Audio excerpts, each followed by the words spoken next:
How's it going, guys? Specialty here, and today I'm going to be doing a speedrun review of Kaneshiro's Palace. And I'll be honest, as I said in my last video with the Monораme's Palace, this one was kind of disappointing. And we're going to get to it why, but first I have to tell the story first, and then I'm going to get to what happened in the story and what in the gameplay that made it disappointing and making the vanilla version of Persona 5 better than Royal of Kaneshiro's Palace. So,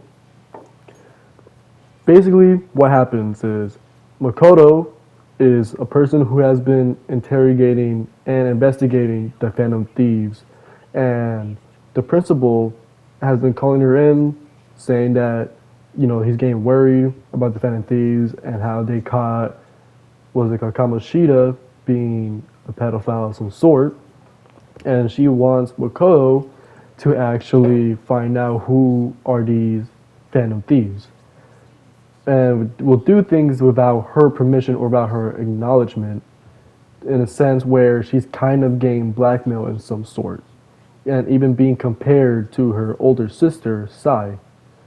Now, Makoto has actually found out that yes, Joker, Ryuji, Yusuke, and An are actually part of the Phantom Thieves. So now everyone is conflicted. They're being blackmailed by Makoto, saying that if they don't try to change the heart of a famous criminal that's in Shibuya, then she would release the photos that she captured them, as well as the voice audio of them saying that they are part of the Phantom Thieves to the police.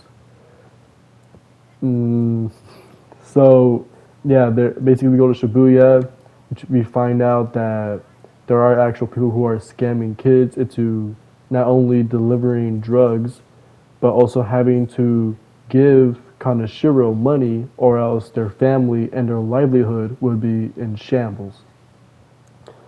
So we realized that, and then we decided to go to a palace to find out how to go and stop Kaneshiro. But the thing is, Kaneshiro's palace is nowhere to be seen on the bottom floor, but is actually flying above us, and we cannot get in there without some sort of key. We get out of the palace, Makoto gets risky and decides to follow Kaneshiro by deciding to quote-unquote work with him. So she gets captured. Then next thing you know, we all go to some sort of club, meeting Kaneshiro, and then now we're getting blackmailed by the picture that Kaneshiro took of us with drugs all over the whole place. And if she were to release the photos, we would be expelled. And now, since Makoto has been captured, we can now use her as a key to get into the palace, because now she is Kaneshiro's customer. And now we're in the palace, doing things that we're supposed to be doing, turn off camera lights, going to get keys, as well as finding the treasure, all in one day. I'm gonna be honest, it didn't take me that long. This palace isn't that long, and it's kind of surprising. It felt longer when I was doing the vanilla version of Persona 5. So after we found the treasure, we send the calling card, and we go and defeat Kaneshiro. And it wasn't that hard, which I am very saddened by. Let me explain why, because that's basically the whole story. We defeat Kaneshiro, he confesses his crime to the police, and yada yada, that's it. Kaneshiro's arc is over. So why is Kaneshiro's palace so disappointing, in my opinion? And it's actually not better than the vanilla version of Persona 5. And the reason being is because in general, the puzzle, in my opinion, wasn't really that good. I don't really like the puzzle in Kaneshiro's palace. It doesn't feel good. It doesn't feel rewarding after solving it, in my opinion. It feels bland.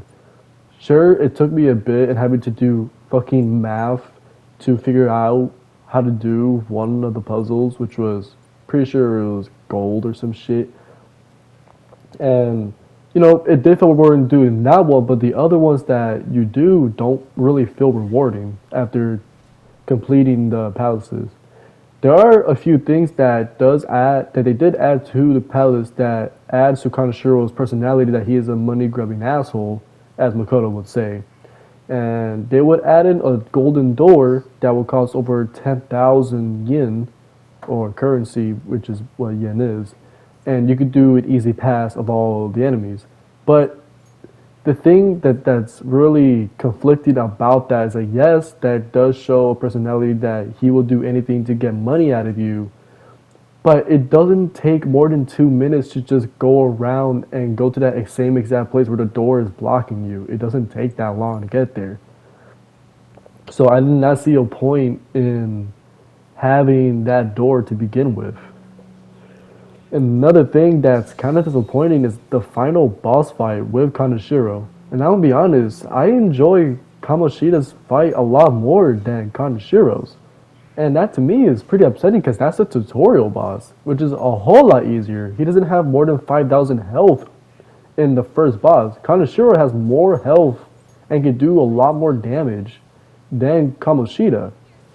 But this one, they completely took out the first part of Kaneshiro's boss fight. In the original game, you will fight him alone. He's by himself, he'll try to sleep you and whatnot, and then he will get into his metal being that he calls Piggytron. After defeating his Piggytron, that's it, the game ends. And to be honest, that felt kind of more difficult than how it was in Royal, because all they do is take out the first part of Kaneshiro's Palace's boss fight, which is us fighting him directly, but he just goes straight into Piggytron. After defeating Piggytron, he calls in two goons that will protect him no matter what. So you have to either shock them, freeze them, sleep them, do whatever you can so that they're not blocking Kaneshiro's way.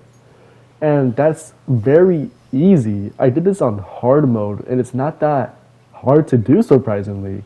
So after defeating Kaneshiro, it didn't feel that rewarding.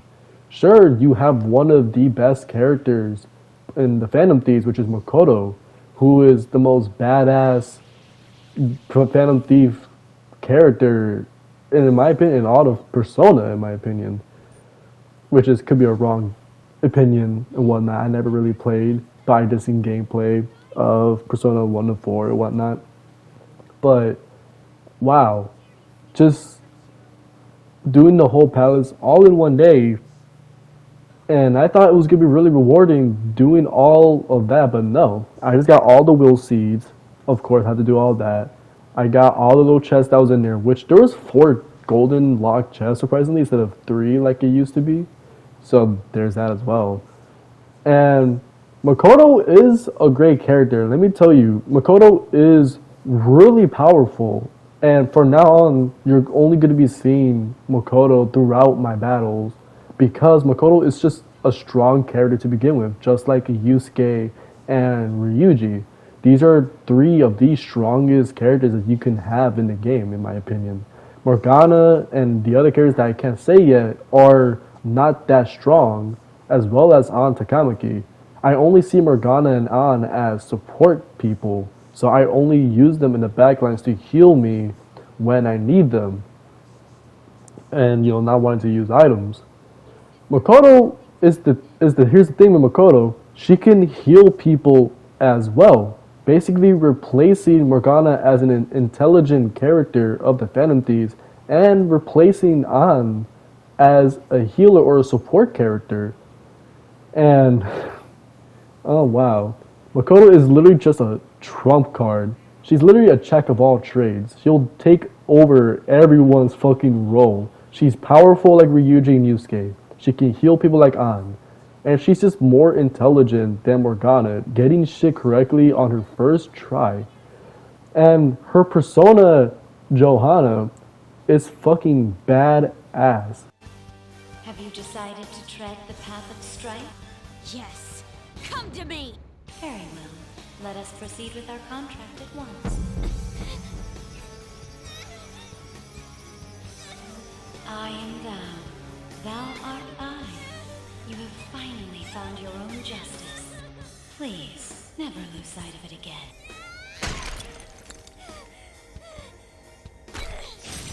This memorable day marks your graduation from your false self. What the hell?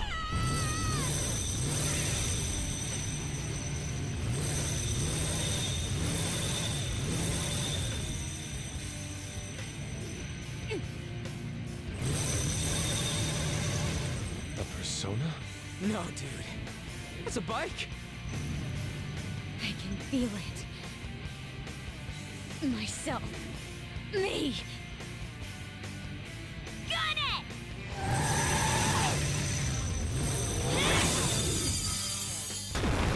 Wow!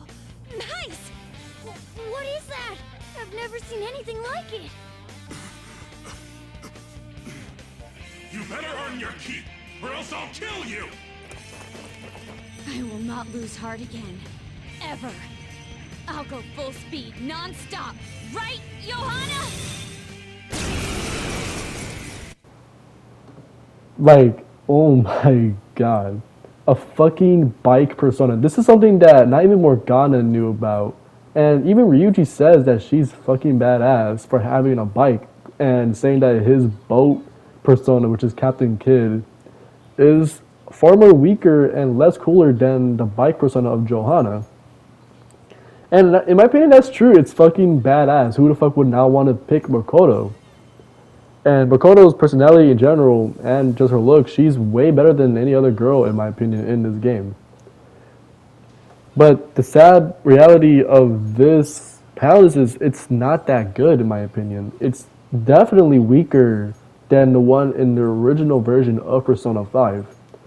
I like Kaneshiro, he's fine, but his final boss fight was heavily downgraded because of how easy it is. If I were to do this on Merciless, sure, this could be a lot more harder than I would expect for it to be. But I'm not a fucking masochist and I don't want to kill myself, so I'm not doing Merciless. That would require a lot of grinding in my opinion.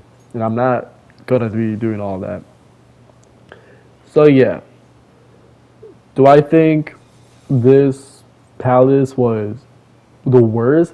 Not really. I don't think there's even gonna be the worst palace in Persona 5 Royal. I think from what I've seen already from Kamoshida's as well as Madarame's palace, they worked up and rearranged some parts of the palaces to make it better in some way. And that's what they tried to do with Makoto's palace, or not Makoto's, Kaneshiro's palace. They changed up some things, they changed up the boss fight. You know, they're risking some of the palace to make it better. Was the risk worth it? In my opinion, not really. I don't think it was worth it at all. I feel like if they just left the boss fight as it was, or, you know, make it so we can fucking fight Kaneshiro by himself, because it would have felt better. He has some attacks that involves him, you know, making it rain on you, doing a lot of fucking damage on you. If you're not careful, you will literally die. And I almost died going against Kaneshiro, but I beat him on my first try. And yeah, I'm hoping the next palace that I'm going to be doing, which is going to be the Akumura. It is not the Akuma's palace, it is Futaba's. I messed up in the editing, but as honest right now, it is not Akuma's palace that we're going to be doing next. I'm going to be doing the Futaba's palace, and that's all I wanted to say right now. And let's get back to the video. The palace, if I remember correctly, is going to be better. I've heard that this palace is a lot more better than Persona 5. And I'm going to tell you right now, Persona 5 Akumura is so fucking stupid. I actually hate that palace because of how blended it was, how stupid the whole... I can't really say because you will have to see for yourself when the next video comes out. Alright, yeah. That's all I have to say.